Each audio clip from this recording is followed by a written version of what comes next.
Hello and welcome to this FPL Gameweek 22 transfer plans video with me, Holly Shand.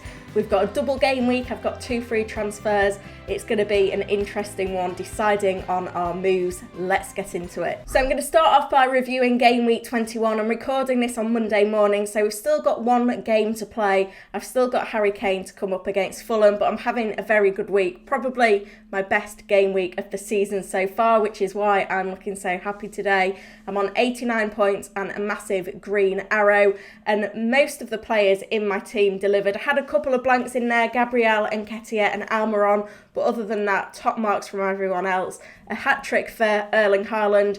Where was that last week? Last week, he had 180 minutes of action, scored just 1 goal. This week, 60 minutes of action, and he's got a hat-trick. But, you know, it's really helped to boost my points total. Very pleased that I played Kepa over Ward. I made the right decision benching Kyle Walker as well and playing my double Newcastle United defence. So a lot of informed players going into this next little phase of the season. Couple of things to note in the schedule then. We've got a double game week 22 for Manchester United and Leeds United, but that does depend on outcomes of the FA Cup 4th round and neither of those sides needing a replay. So that is something definitely worth bearing in mind.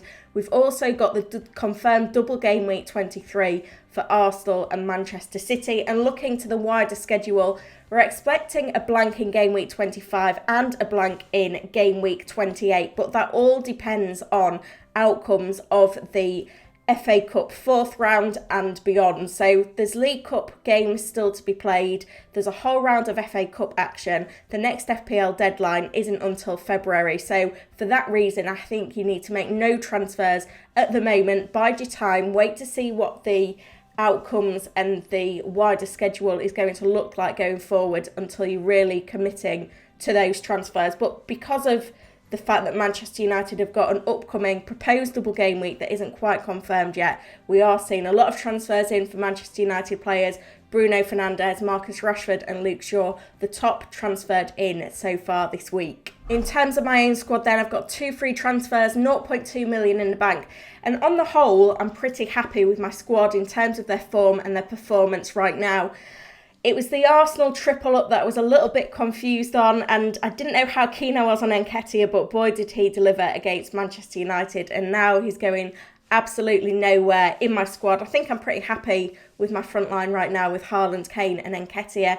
In midfield, there's a few players that I'm looking at that could make way this week. Martinelli is a big one. I'm not sure about him right now because he's not delivered anything in the last 3 game weeks compared to Odegaard and Saka who have, which is painful.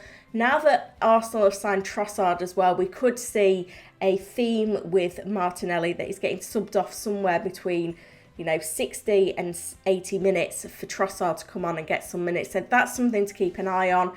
Kevin De Bruyne, I think, has done just about enough to keep his place in my squad with a couple of assists in recent games. That relationship between Haaland and De Bruyne is something that I think we're going to continue to see. And with a double up for Man City, with that double game week coming up, I'm expecting De Bruyne to get 2 starts in there. Rashford's obviously going nowhere with the double. Andreas is doing okay as my 5th midfielder at the moment. I can't see any point in the next few game weeks where I'm really going to need him anyway.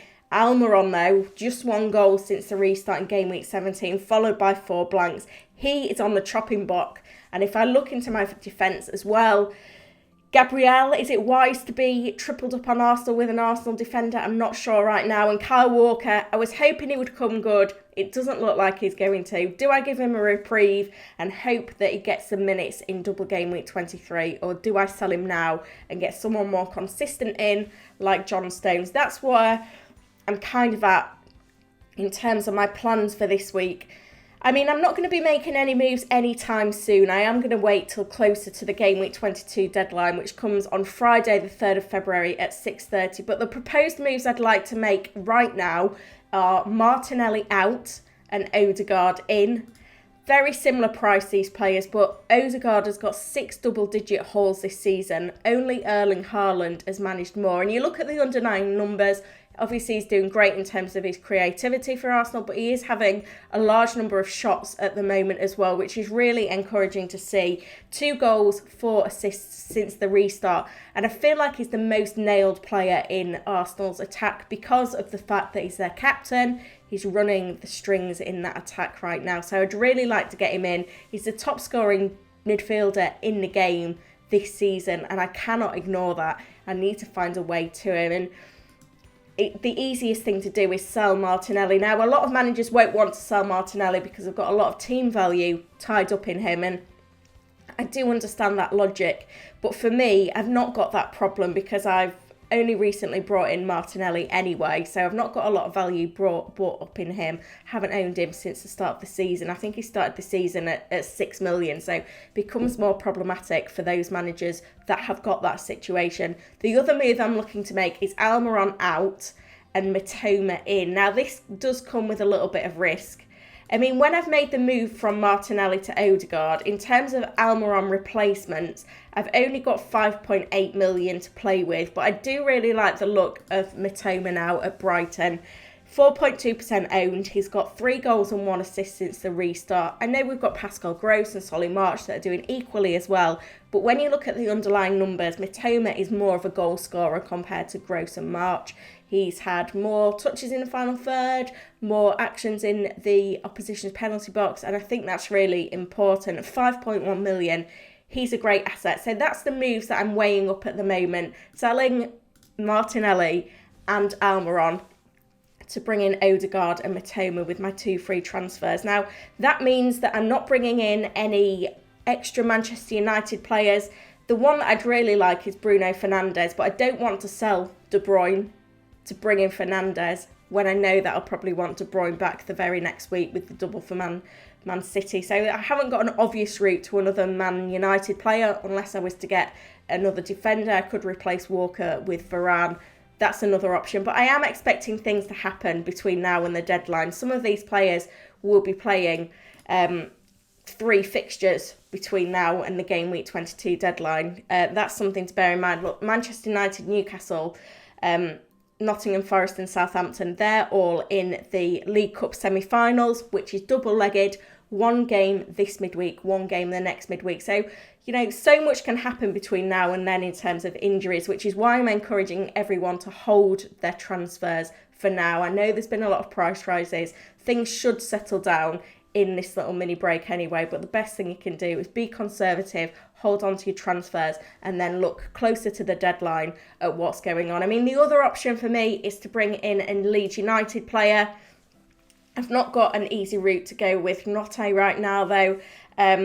Nonto. Sorry, that pronunciation was awful. I do need to learn how to say his name. I would like Rodrigo, but I haven't got the funds to go with Rodrigo. And you look at Harrison, Aronson, they're just not as appealing right now. So my proposed moves are Martinelli out and Almiron out for Odegaard in and Mitoma in. Obviously, lots can change between here and the deadline, but I do want to hear about your transfer dilemmas as well. So get in the comments. I do endeavour to respond to all of your questions within 24 hours of the video going live. Enjoy the little mini break, and I'll be back soon with another video. Bye for now.